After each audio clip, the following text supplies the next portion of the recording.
has historically been anti-American and anti-Semitic. Here with reaction, Hoover Institution Senior Fellow Victor Davis Hanson. You know, Victor, I'm kind of a paleo guy. I'm a keto guy. I eat meat and I eat a lot of eggs and I eat as few carbs as possible. I'm not willing to cooperate. Sorry.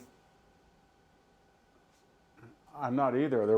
Red meat and dairy are one of the richest sources of protein, calcium, B vitamins, vitamin D, magnesium. They're very healthy, and we know that. During the COVID epidemic, a lot of people felt that a high-protein meat diet was essential to restore and get a robust immune system.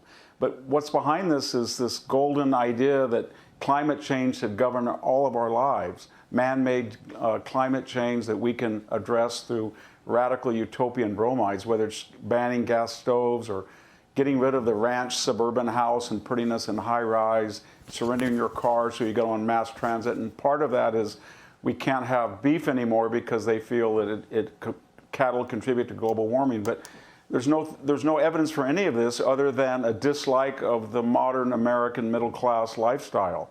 And that's what it's about. And believe me, the bicoastal elites that dictate from on high are never subject to the consequences of their own ideology. We saw that with the recent picture of Kamala Harris and her gas stove. And the same thing is going to be true of fine meats. Same thing.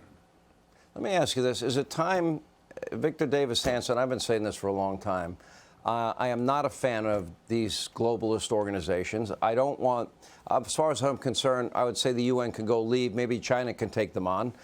They could support them with billions of dollars, and we don't have to pay.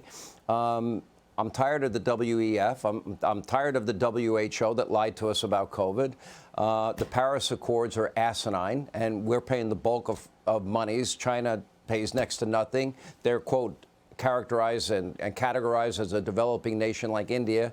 It's insane. Isn't it time for America to rethink this? Yeah, I think it is. I think we should have, if we're going to have one international organization, it should be an organization of constitutional, consensual, democratic, Republican states. But that's not what the UN is. October 7th was a scab that was torn over, and we looked at the UN again, and my God, Iran has just been appointed to the chair of the UN Human Rights Forum. Iran, who's at the center of all this violence in the Middle East. And then we had the Secretary General who said, yes, it was horrific on October 7th, but we have to have context. That's like saying, you know, Pearl Harbor, you know, that was a surprise attack, but before we respond, we have to have context.